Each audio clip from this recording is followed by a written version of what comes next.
Good morning, everybody. Good morning. Get started here in just a minute. I am gonna go grab something and we will be, well, let me check here in 1 second. Let's see, oh, I have one here. I don't have to leave. That's even better. Good deal. Good morning. I'm here. Get myself situated. Are we all ready to learn about buttonholes today?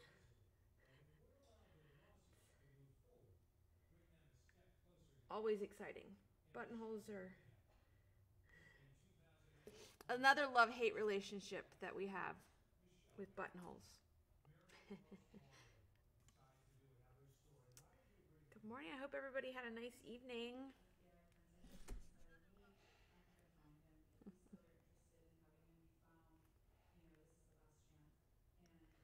All right. Well, let's get started so that I can make sure I have plenty of time to be able to cover all of the fun stuff about buttonholes with you today. Good morning, Miss Charlotte. Good morning, Miss Carol, Miss Betty. Welcome. All right. Let's see here. All right. So, buttons versus zippers. They are always a challenge, and they're probably two of the most dreaded items in, let's say, garment sewing. We will normally, there are some people that can't stand putting in zippers. There's some people who will avoid buttonholes, won't even make the project because it has a buttonhole, or will put a zipper in instead of making buttonholes. There's always a challenge, and there's, fear of being able to get your buttonholes all the same size. Can you get them in a straight line? All sorts of things in the right location. So zippers have a tendency to be a little bit easier in that aspect.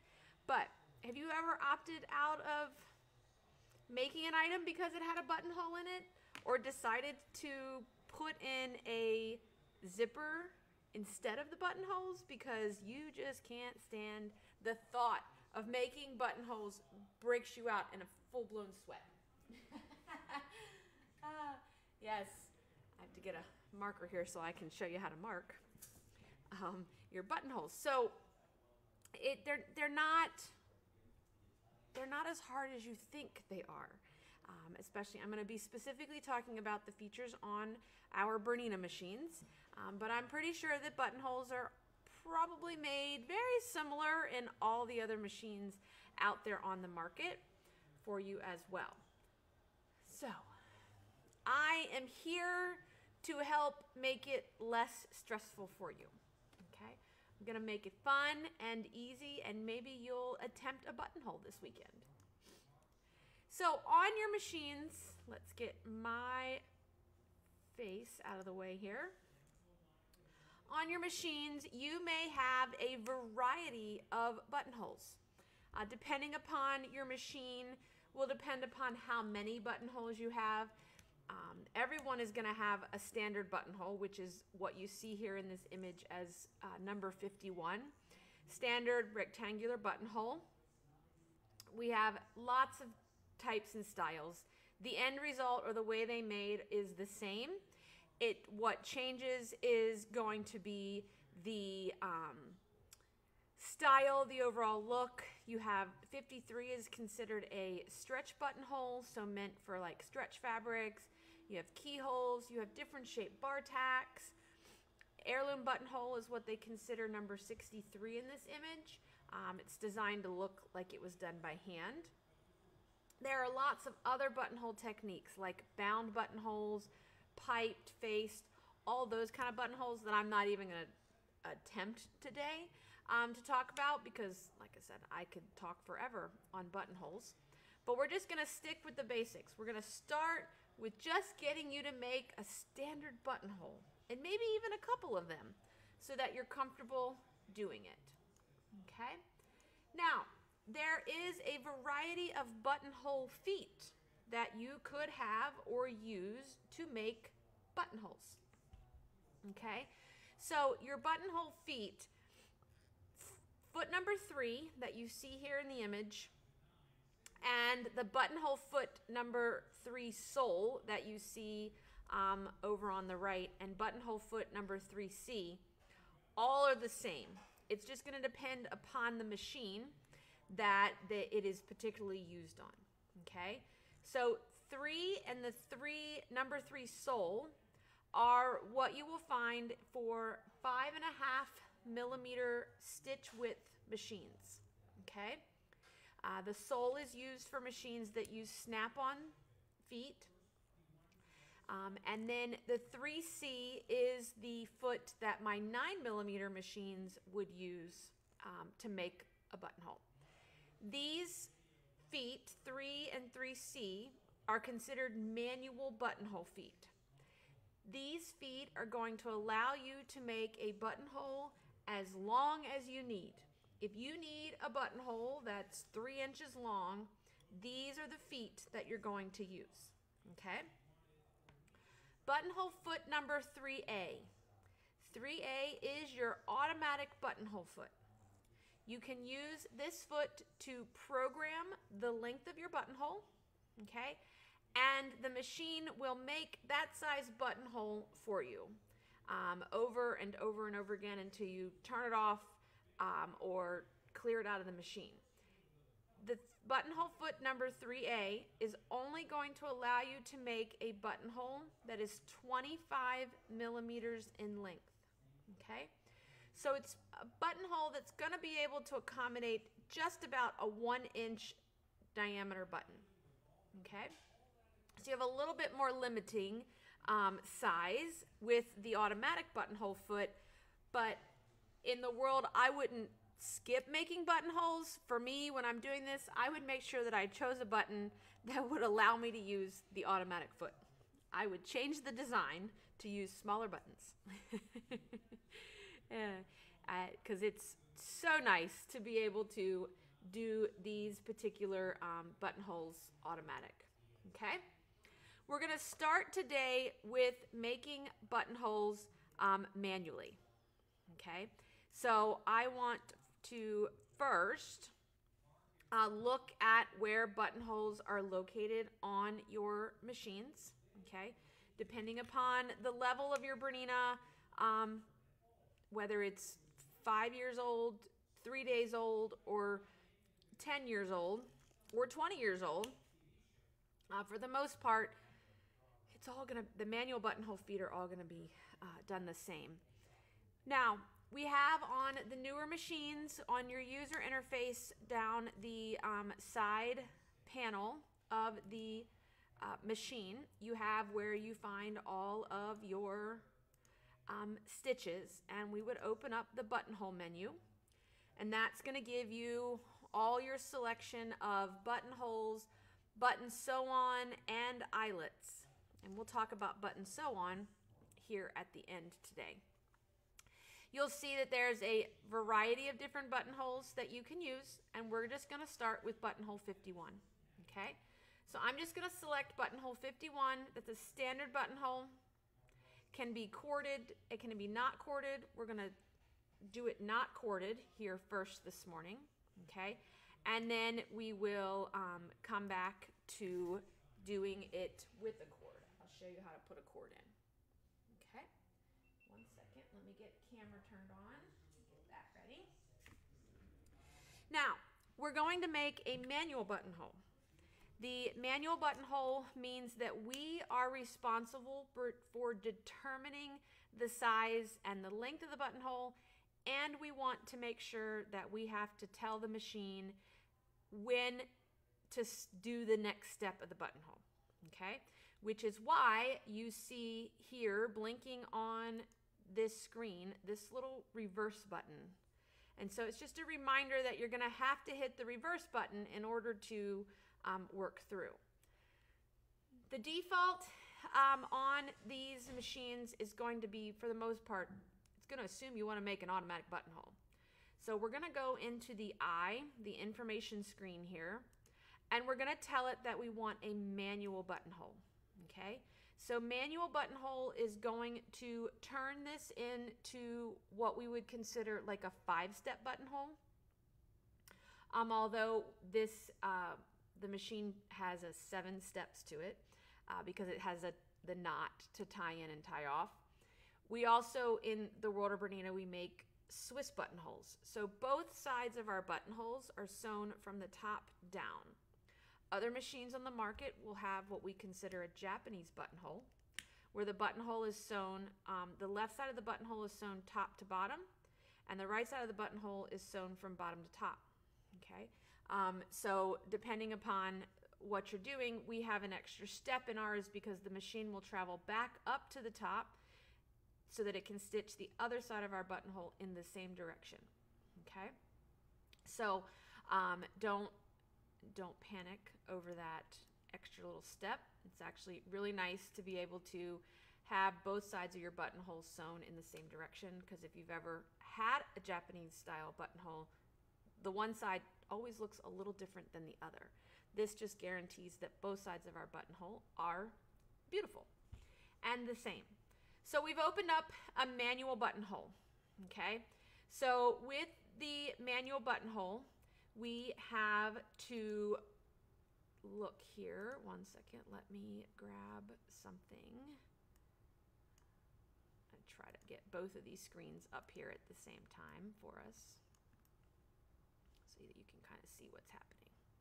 Okay, let me transition this over here. So you'll notice that in the manual buttonhole here, we've got these steps that's going to happen. So what's going to do is we're starting at the beginning. The machine is going to sew down the left side of the buttonhole. When we reach the bottom, we're going to push the reverse button once. The machine is then going to travel back up to the top. When we get even with the top of where we started, we stop, we push the reverse button. So think of the reverse button on your machine as kind of like enter. It tells the machine, okay, we're going to go to the next step of this buttonhole. Now, when you are marking buttonholes, you need to mark the top and the bottom of the buttonhole. Okay, so I'm going to mark a line. Let me do this. I meant to do this before today.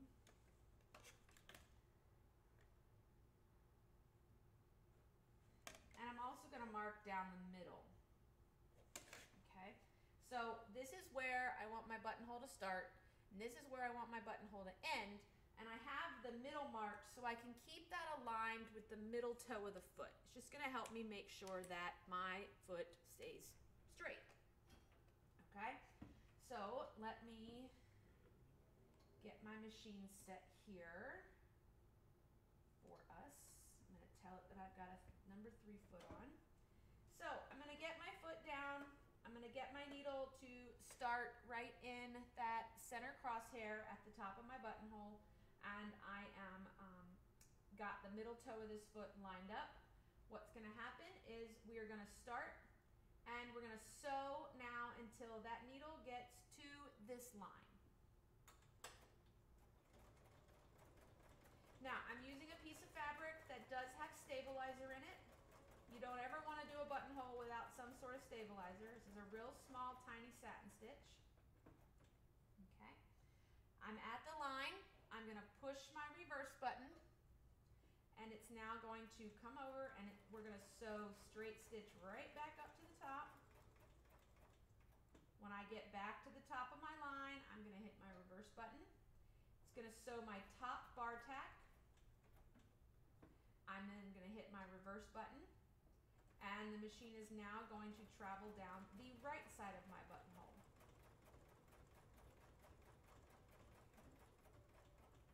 I'm going to travel till I get to that bottom line. Hit my reverse button, sew this bottom bar tack, hit my reverse button, and it's going to tie me a knot. And then I can cut my thread.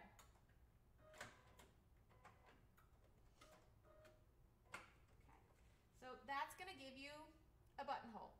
Now, typically when I sew buttonholes, depending upon the look that you're going for, you may want, depending on your fabric, like I would probably, for me, I would shorten up my stitch length slightly just so that it fills in a little bit more. Or you could stitch with slightly thicker thread. I'm using a 40 weight Aurifil here. You could go with the 28 weight Aurifil, and I have an example around here somewhere. Yeah, so this is 28 weight Aurifil. And then play with the stitch length on the machine for that purpose.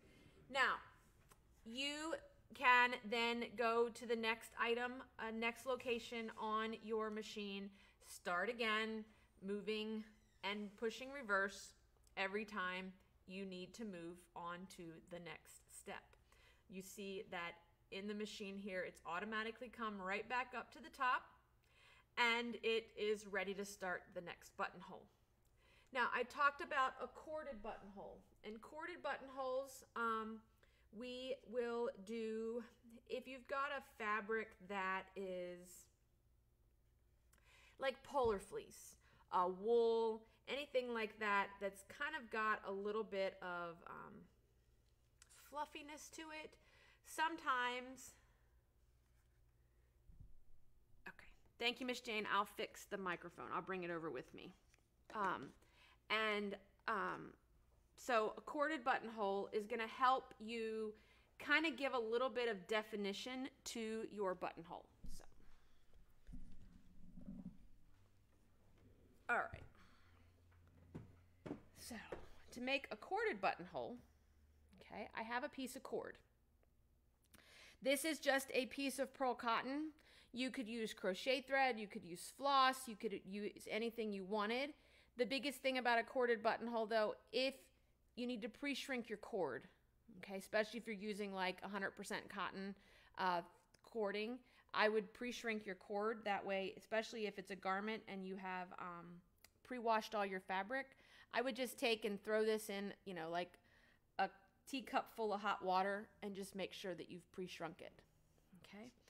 So I'm going to take a loop. I'm going to fold the loop around, and I'm going to loop the loop of the cord through the middle toe of this foot.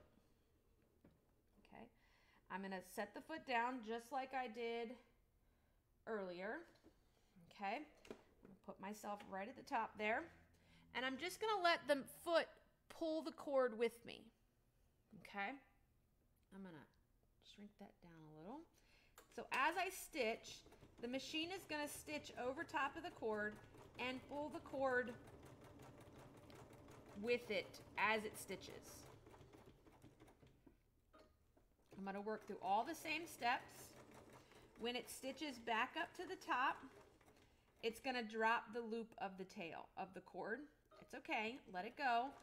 And when we stitch down the right side of the buttonhole, it will stitch over that cord.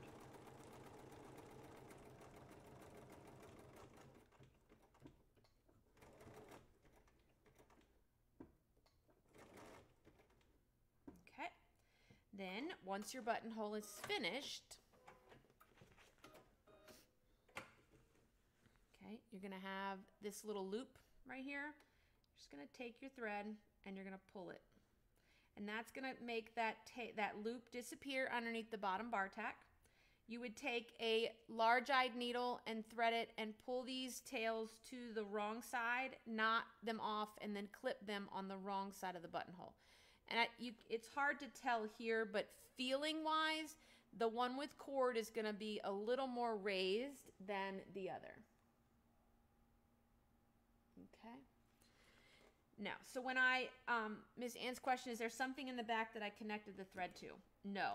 All I do with the corded buttonhole is the buttonhole foot has 2 grooves in the bottom of it.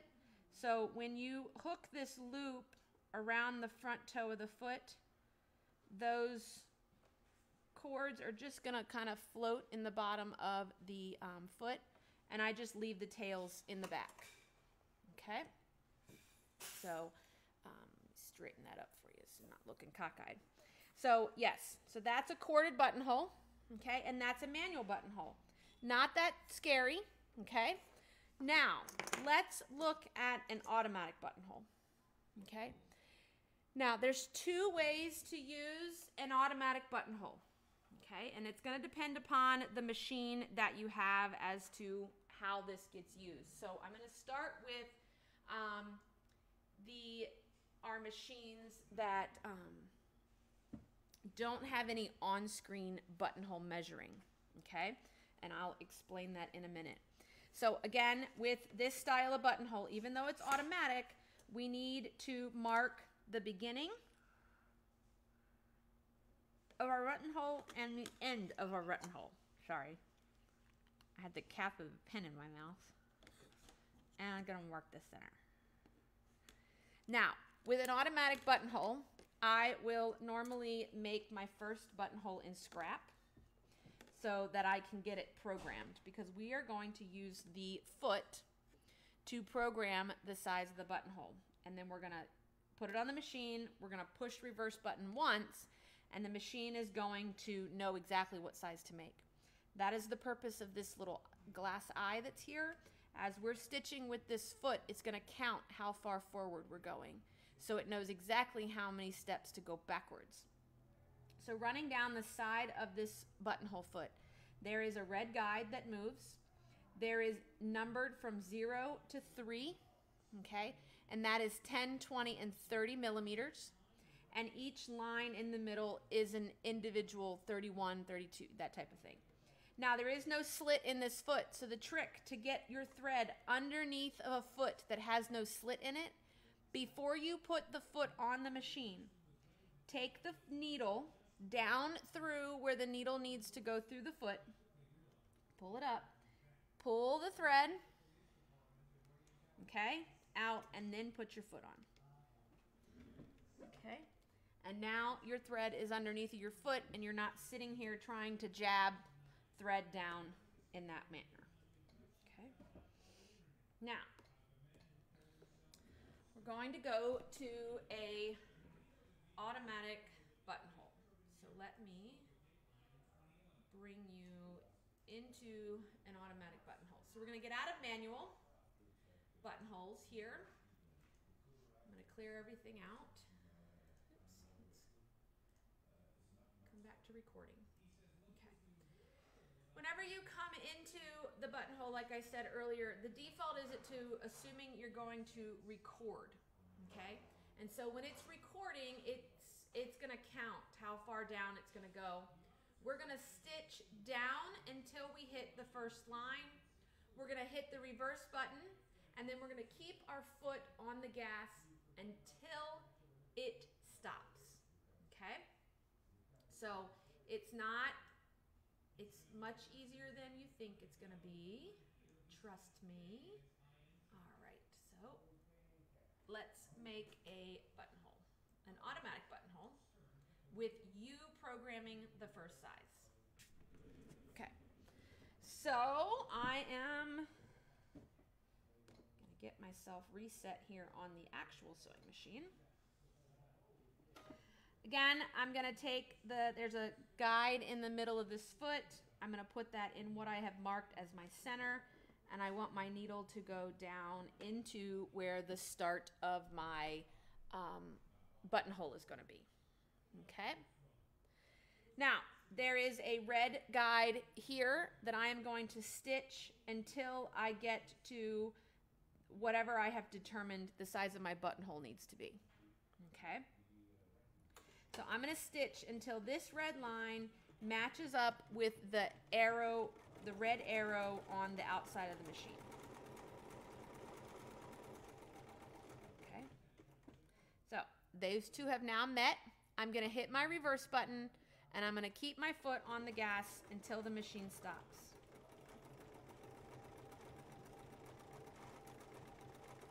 Look, no hands, and you're making buttonholes.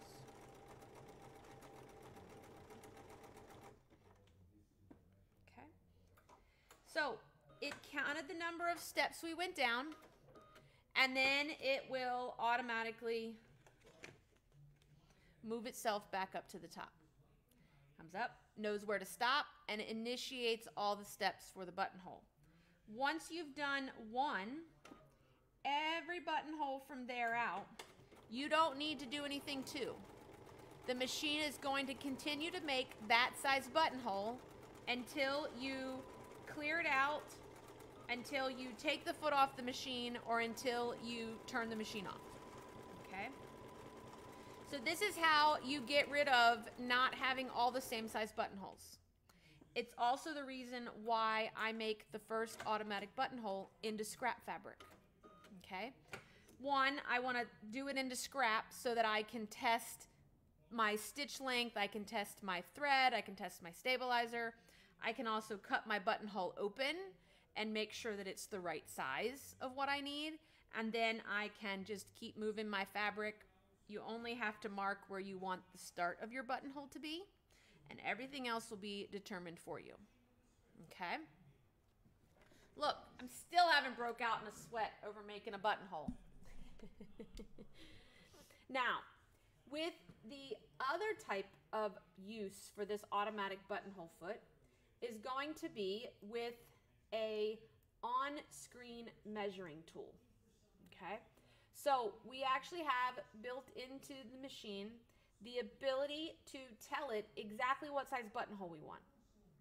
And we don't even have to do any programming. We program it before we ever hit go. Okay? So if you look at your buttonhole choice and we go underneath of the eye, you have this little icon here that usually has a picture of a buttonhole, and there is a measurement.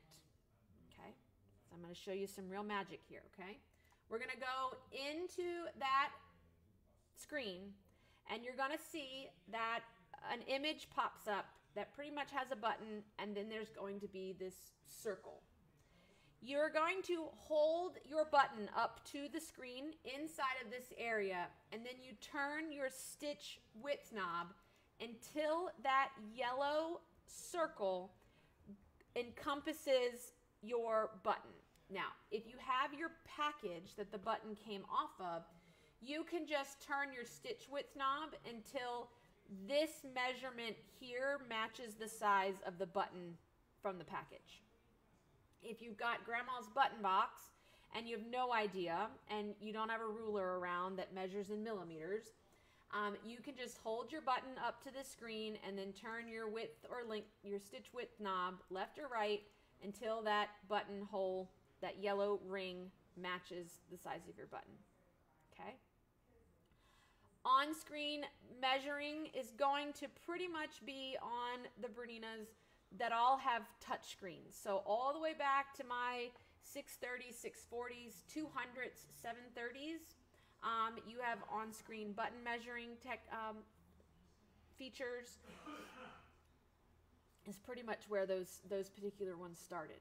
So you can see if I have a 20.5 millimeter button, the machine is gonna automatically add the additional 2 millimeters that you're supposed to add to kind of to help take into account the depth of the button, so the thickness of the button. So you want to make it a little bit bigger than the actual button so that you can easily get the button through it. So the machine is going to make me a 22.5 millimeter buttonhole. Okay? And all I did was have to measure it. So now it's already programmed. I can see on my machine the word auto is there. Okay, so we're gonna go do that here on the actual computer screen. Okay. I am going to just, let's say, mark where we want the start of our buttonhole. Gonna line that up. Give me 1 second. I'll move the camera. I'll move the screen so that you can see.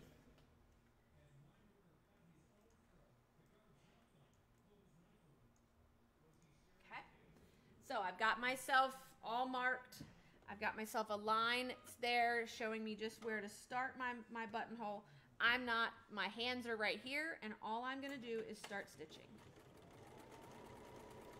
Going to keep my fabric, make sure it's going straight. Hands are still here. I don't have to do anything.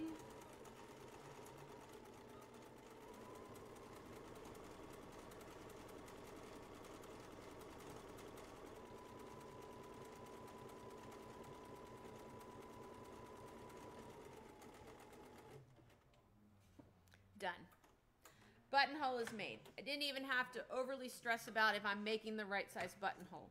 I put that button up to the machine screen and measured it, and now I have a buttonhole that's going to match my button just right. Okay? And then I could move it over, line it up, and hit go again, and it's going to keep making that same size buttonhole, like I said, until the machine is turned off, until you press clear, or until you change the size of it. Go back in and reprogram it. Okay. Now, there's a couple more things that you can do on the newer Berninas. In the I function on the machine, right next to or to the right of where you measured the button, you have this icon. So this icon allows you to actually spread the sides of the buttonhole apart. Okay? And so, let me grab this.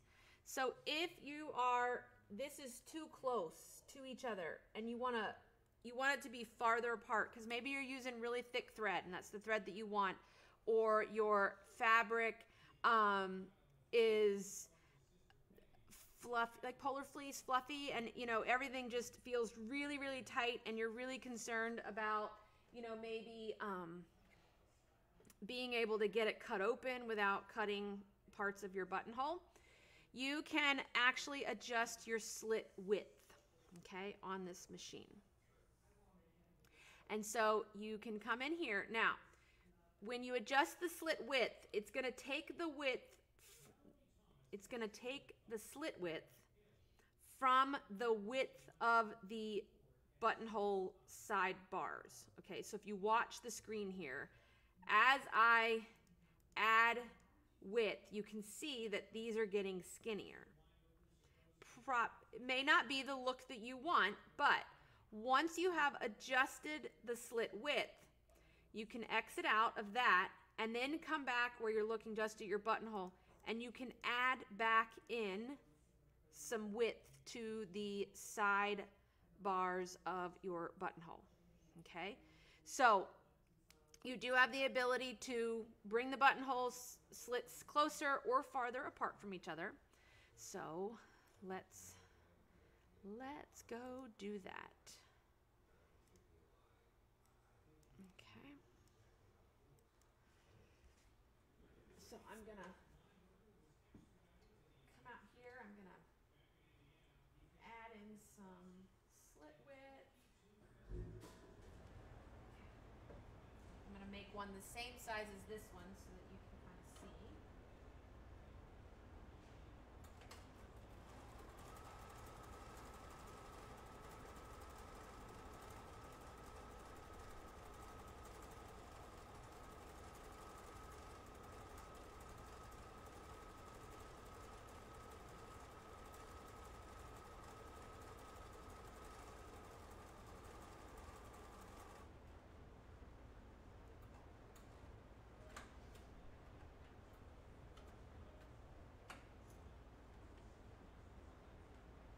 Difference by adding the slit width much farther apart in between. So depending upon the look that you want, this is going to give you more raw edge inside your buttonhole, if you think about it, because when we go to cut this buttonhole open here, you're going to have more raw edge sticking out there than you would if you're here. So I would definitely test it more than anything. So that you can see. Now, I had a question. Where is a go button? There's not really a go button. Once you get your stitch programmed, you just start stitching. You don't have to, if you've preset your size here in this particular screen, you don't need to exit out. There's no check mark for accepting the changes. You can just step on the gas. Okay. Now, let's look at a couple of things that we have to make buttonholes a little bit easier, and a few tools that we have. So we have a couple of things to help you when you are working with thicker fabric or buttonholes that are right on the edge of something. So let's say like the front placket of a wool coat or something like that. So there's a lot of thickness at one end but not at the other, and you have a hard time with your buttonhole feeding nicely. So you have a buttonhole leveler and the buttonhole compensation plate. I use the buttonhole compensation plates way more than, I don't even own buttonhole levelers. The buttonhole compensation plate, actually you attach the buttonhole foot to this plate and you put the fabric between it.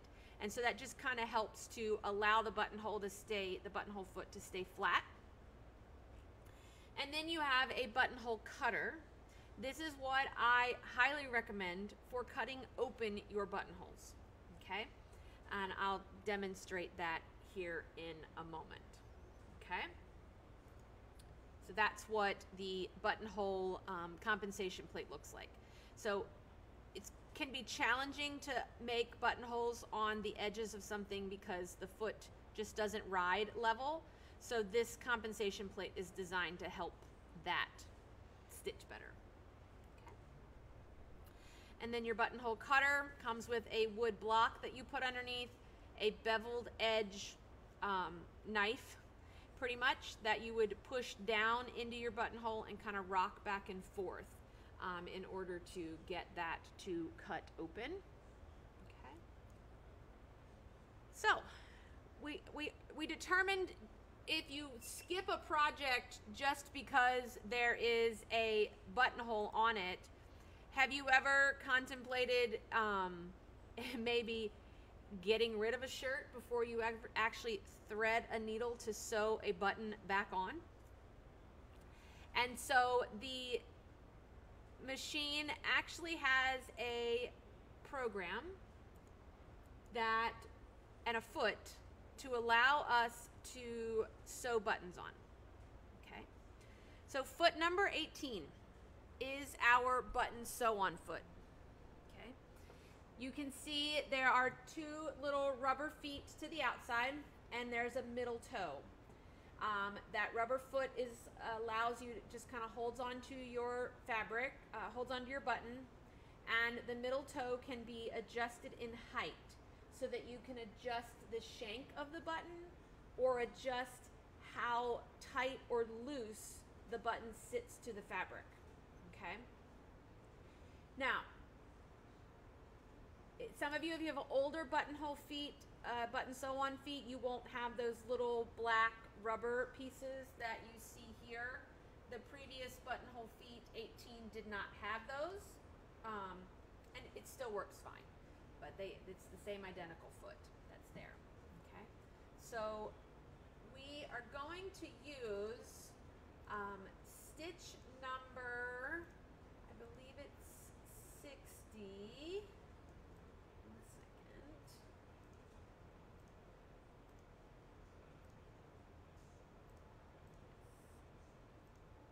So on the machines, you probably have a stitch, depending on your machine, you're going to have a stitch that looks like a button. Okay? That button is actually your button sew-on program. You can use it again to sew on buttons, hooks and eyes, loop, ribbon, sequins, anything along that line. So basically, this stitch has a programmed jump back and forth, and it will not like every other jump. Okay, and you'll see that, you'll see it here in 1 minute. So technically, if they are commercially made buttons, the distance between the holes in a button are going to be the same distance. So for example, the distance between these two holes is going to be the same as the distance between these two holes. Okay?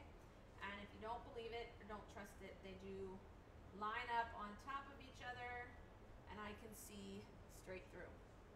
You can do 2-hole buttons and you can do 4-hole buttons with a button sew on foot. Okay? So let me show you what to do. We're going to choose that stitch. We're going to tell the machine that I have on foot number 18. And, okay. When you opt for this foot, you can, you probably want to get your foot to stay where, your buttonhole to stay where it is. You can use glue or you can use a piece of Scotch tape. Okay. I'm going to put my foot down and I'm going to center the middle toe between the two holes. And before I step on the gas, I am going to turn the hand wheel and I'm going to make sure that this needle jumps to the hole on the other side. Okay? I don't want to have it hit my button, so I just want to guarantee that when I step on the gas, that the machine is going to clear the holes. Once you have cleared the holes, you can step on the gas. Feed dogs have been disengaged with this stitch. You will see that it jumps and it ties a knot, and then it ties a knot, and then it will stop. Okay? All right. And then I'll run it again just so you can see.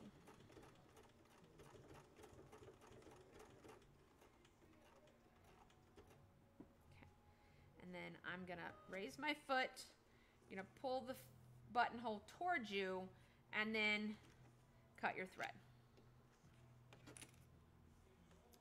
Okay. Get a pair of scissors. There they are. Cut my threads. And I can tear off my tape, and my buttonhole is, my button is attached. Okay. 4-hole button. Same thing with a 4-hole button. Let me get my tape.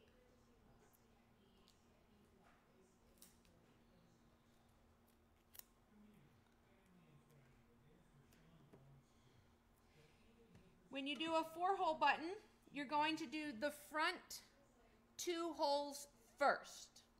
Okay? And the same thing, front 2 holes. I'm going to check to make sure I clear. If you don't clear the holes, you can increase or decrease your stitch width. Okay? Increasing or decreasing that stitch width is going to adjust how far it jumps, and you can make alterations. So I can step on the gas. I'm going to keep my foot on the gas. The machine stops on its own. I can lift up, pull the button towards me, and then I'm going to verify that I've got this button back here straight, and then I'm going to step on the gas. Raise my foot, pull that out, cut my thread, take off my tape, and I have my button sewn on. And I did not have to thread a hand needle. Okay, and that's what the back looks like. Okay, you can clip your thread tails. It's knotted and secured, and you have sewn on your buttons. Okay, no stressing over that either. Can also, like I said, use this for hooks and eyes. You can also use this stitch without this foot, okay? And so I will use this stitch. Let's say you want to tie a quilt or need to tack a quilt in a particular area. You can use this stitch. I usually will use either my walking foot or a regular foot, okay? Usually my number 20 so that I can see. And then I just line it up at the intersection of where I want the tack to be and run the stitch. Okay. And then I cut my thread. If you wanted it to look like you tied it with ribbon, lay a piece of ribbon down here, run the bar tack, and then tie the ribbon in a knot or a bow. And then you don't have to, you know, worry about, again, actually tying the quilt. But that's what it would look like. If you did this in the ditch, in the intersection of something in the same color thread, you would not see it, and your item would be tacked, again, not with needing any hand needles. It's even better. All right, let's look at one thing here. So a buttonhole cutter, just so that you can see, you know, wood block. You can put it underneath of your buttonhole. This is your buttonhole cutter. It's just a little chisel-y knife piece. And I'm just gonna set it down into my buttonhole, straight down, and push and kind of rock back and forth.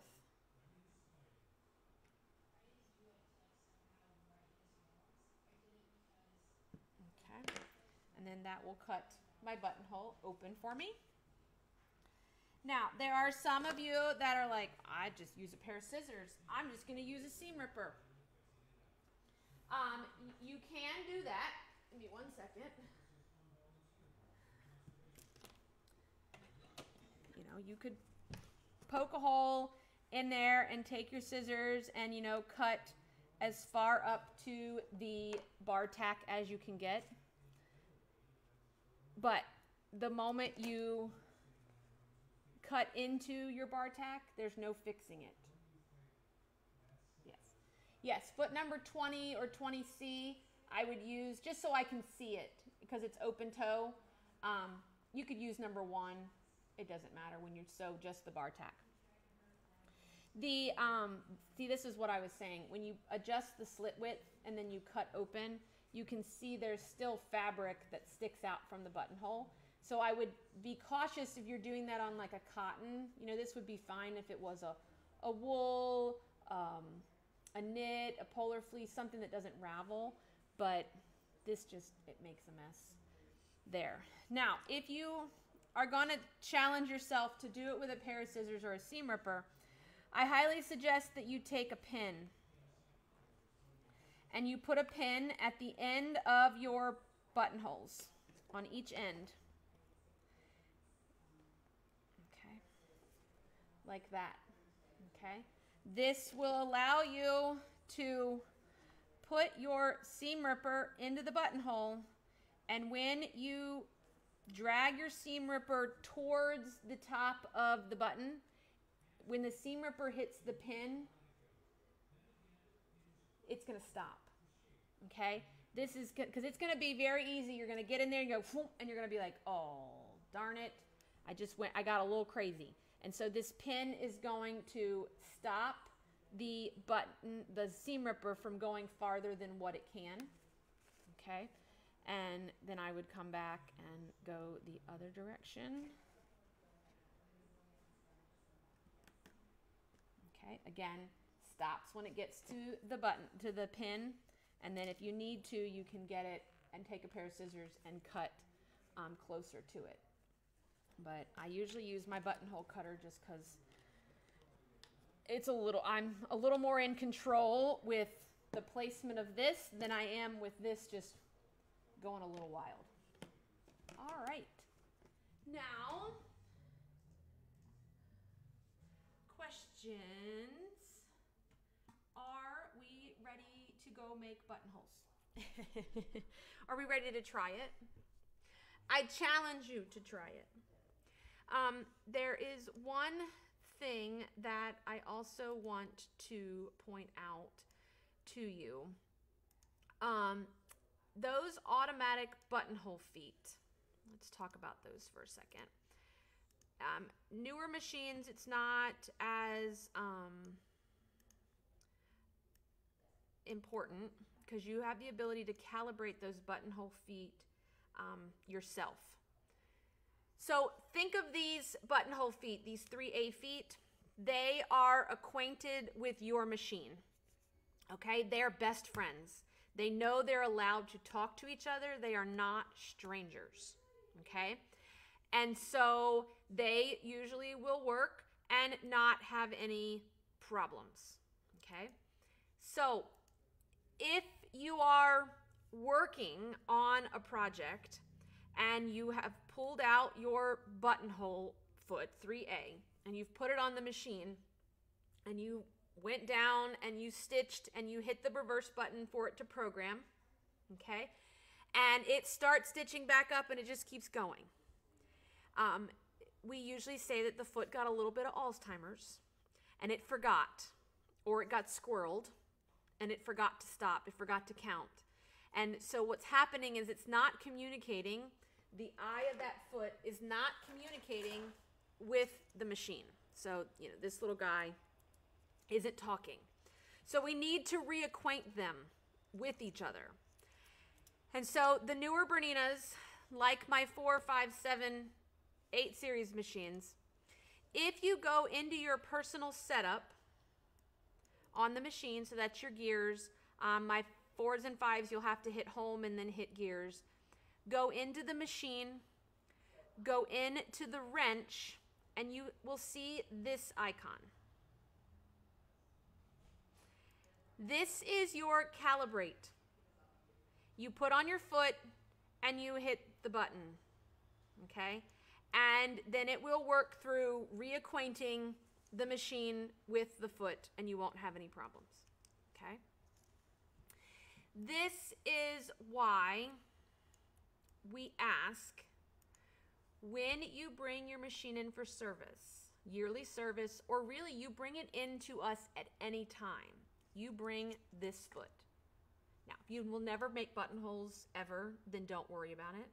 But if there is a chance that it's going to be a Sunday afternoon and you need to make a buttonhole for something that needs to be done Sunday night, you want to make sure that this foot works. And so when you bring your machines in for service, we make sure that this foot works and is calibrated to your machine, okay? So if you need a board, you need anything, this needs to be reacquainted. And, you know, like I said, today, for those that have 4, 5, 7, and 8 series machines, you know, it's no big deal because you just go into your personal setup and you reacquaint them on your own. My older Berninas, my 630s, 640s, 153s, 200s, they have to be done by us to be recalibrated. So just throw this foot in the bag when you bring your machine in for service, okay? If you have no idea where this foot is located at, in your accessory boxes, this foot lives, for the most part, over on the side. It lives sideways in your case. Let me find it. Here it is where it's at, okay? And then you will have that buttonhole. Now, I have, like I said, older Berninas. You're going to have manual buttonholes, as well as, depending on, like the 153, which was my 153 and the 200 were my first Berninas. They make buttonholes with the automatic buttonhole as well. Just like I talked about today, you just don't have a touchscreen for it. But there is a follow along on your screen. The machine, the buttonhole image will blink the area in which it's getting ready to stitch. Okay. All right. I did put up in the presentation that you can download from the YouTube tab of the website some links to articles that are on the weallsew.com website. That's Bernina's blog. And there's videos on how to make buttonholes for different ways, different techniques that are all there for you as well.